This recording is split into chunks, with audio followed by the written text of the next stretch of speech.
From a geographical connotation, how did Hinduism become a religious connotation? Right. This is a very important question or issue.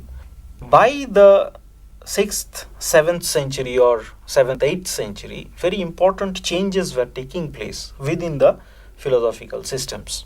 By late 9th or 10th century, a very important personality, Al-Biruni, comes. And there he finds that though there are a plethora of ways to look at life, already unity also seeping in.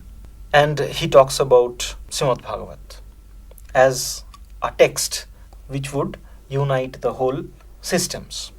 Maybe that as Al-Biruni's work was later circulated much wider in the Arab world, and later from Arab world it went into the Western world, possibly the idea of a separate way of looking at life, a kind of religion, it started gaining ground in the Western world from then onwards.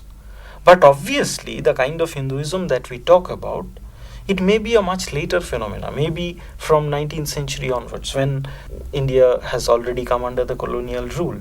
So can we say that Hinduism got consolidated because of some external factors? One can look at it in this manner.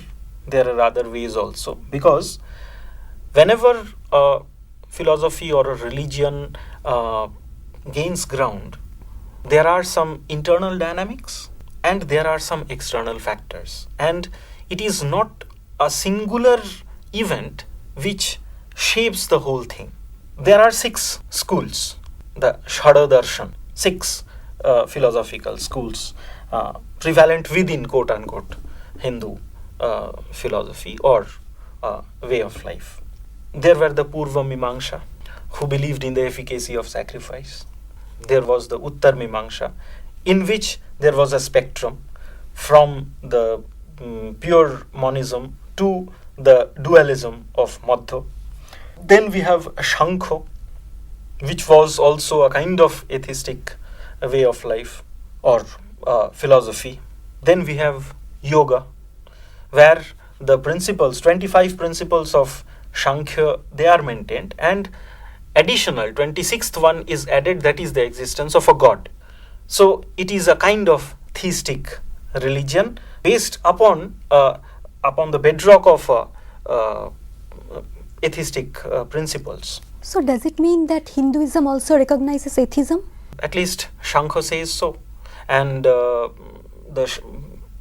people who believed in Sankhya, they are also within the whole system. So there may be some people who doesn't believe in God, but also can be a Hindu, because if it is a way of life, then you participate in some aspects and you dissociate yourself from some other aspects. It can be very well possible. Then you have Nyaya and Vaisheshik.